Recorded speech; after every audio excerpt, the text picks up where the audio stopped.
Kedatangan Kevin Dex memang menjadi sesuatu yang udah lama dinantikan, di mana Kevin diyakini akan menambah kekuatan di sektor pertahanan timnas Indonesia. Dan secara pribadi, Kevin beneran merasa sangat-sangat dihargai serta diterima dengan baik. Itulah mengapa tanpa babi bu, ia langsung memutuskan ikut join pelatihan meskipun habis melalui perjalanan panjang. Nah, tentu saja apa yang terjadi dengan Kevin Dex ini pada akhirnya membuat para pemain keturunan lain ingin mengikuti jejaknya untuk memperkuat timnas tanah leluhur. Dan terbaru setelah Kevin Dex, timnas Indonesia dipastikan bakal ketambahan amunisi baru lewat pemain keturunan yang baru saja tiba di Jakarta pada hari Rabu 13 November kemarin. Ya, mereka adalah Tim Guypens dan Dayan Mack, dua pemain muda dari Liga Belanda yang diproyeksikan untuk Timnas Indonesia U20 asuhan Indra Syafri. Coach Indra menjelaskan bahwa tim dan Dayan ke Indonesia untuk melakukan tes kesehatan hingga interview sebagai kebutuhan proses naturalisasi. Upaya naturalisasi kedua pemain itu disebut-sebut untuk memperkuat skuad Merah Putih U20 di laga Piala Asia yang akan diselenggarakan di Cina pada Februari mendatang. Timnas sebelumnya sudah pernah memanggil Dayan di Toulon turnamen pada Juni lalu dalam rangkaian pemusatan latihan di Italia. Pemain kelahiran Belanda itu saat ini memperkuat klub NEC Nijmegen di Belanda.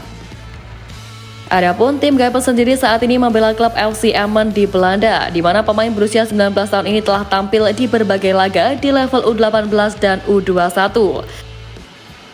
Kehadiran Dayan dan tim ini jelas semakin menambah semarak proyek naturalisasi PSSI setelah sebelumnya baru merekrut Kevin Dex untuk tim senior.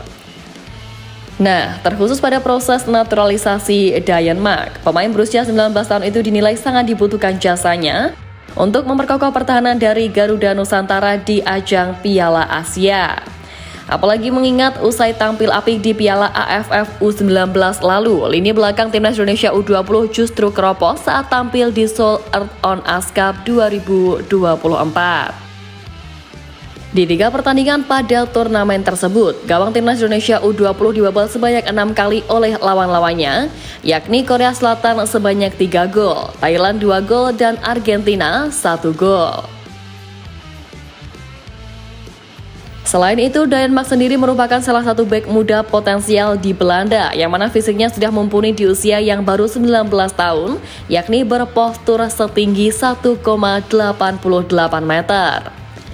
Dengan fisik tersebut, Dayan Mack punya kapasitas menjadi bek mumpuni yang andal dalam duel udara maupun duel-duel di lapangan, terutama saat menghadapi situasi bola mati atau set piece. Secara performa, Dayan Mack juga punya kiprah api karena berhasil naik kelas tim ke NEC Nijmegen U21 di usia 19 tahun dan telah tampil reguler sebanyak 25 kali dengan sumbangan 2 gol. Maka dari itu, dengan kualitasnya tersebut, bek handal ini juga digadang akan sangat berguna untuk mengisi kekosongan lini belakang timnas senior yang lagi ditinggal oleh pemain inti seperti Ilkan Bagot dan Jordi Amat. Dan menariknya, menyusul kabar proses naturalisasi dari Dayan Mack dan tim Guypens, manajer timnas Indonesia U20 Ahmed Zaki Iskandar menyebut bahwa timnya masih bakal mencari pemain keturunan lainnya mengingat bermain di Piala Asia U20 tentu memiliki level yang lebih tinggi sekaligus lawan yang lebih kuat. Banyaknya pemain keturunan yang merapat ke timnas Indonesia ini memang tak terlepas dari pro dan kontra publik tanah air. Tapi Ketua Umum PSSI Erick Thohir meminta publik untuk tidak meragukan nasionalisme dari para pemain keturunan yang bermain untuk timnas Indonesia. Pak Erick mengatakan para pemain ini tentunya punya rasa cinta terhadap tanah air sebab dalam darah mereka mengalir darah Indonesia dari orang tua atau kakek neneknya. Sebelumnya, meski sejumlah pihak mengkritisi PSSI yang gencar melakukan naturalisasi, namun Pak Erick menyatakan bahwa PSSI akan selalu membuka ruang bagi para pemain keturunan untuk membela tim merah putih. Apalagi sejatinya rata-rata dari para pemain keturunan yang ada sekarang merupakan pemain berkualitas dan juga mumpuni yang masih memiliki peluang dipanggil timnas Belanda.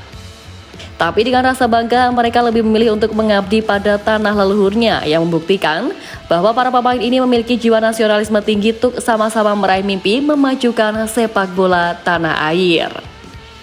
Kehadiran para pemain keturunan inilah yang lantas membuat banyak publik menilai jika timnas Indonesia kini telah mengalami perkembangan pesat, di mana hal tersebut pun cukup mengejutkan.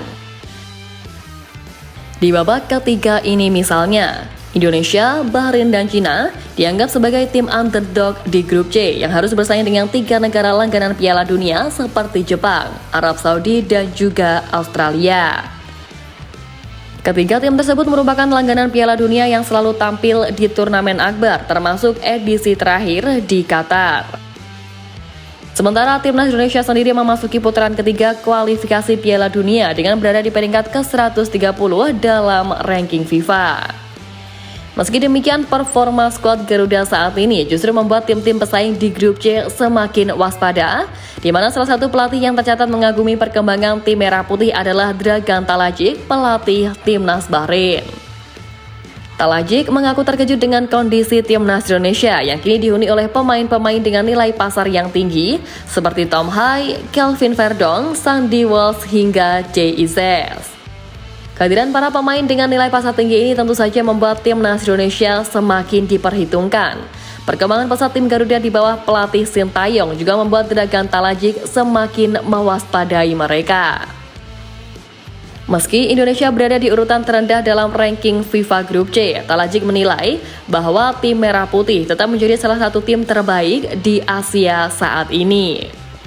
Jelas, hal ini membuktikan kalau publik dunia pun mengakui perkembangan pesat yang dialami timnas Indonesia memang tak terlepas dari keberadaan pemain keturunan era sekarang. Tapi ya, terlepas dari apapun, semoga pas lawan Jepang nanti semuanya siap tempur dan bisa memberikan yang terbaik. Karena dengan sisa 6 pertandingan, peluang Indonesia emang dirasa jauh lebih berat gara-gara kemarin gak mampu meraih target di bulan Oktober. Tapi nggak apa-apa, jadikan itu motivasi buat bangkit. Dan anggap aja kalau memang ingin ke level dunia, berarti emang harus siap dengan segala yang terjadi di luar skenario yang direncanakan. Intinya terus kerja keras dan diimbangi doa yang utama. Mudah-mudahan jalan tim Garuda untuk menggapai mimpi ke Piala Dunia bisa terwujud walaupun sejuta dan tantangan harus dihadapi.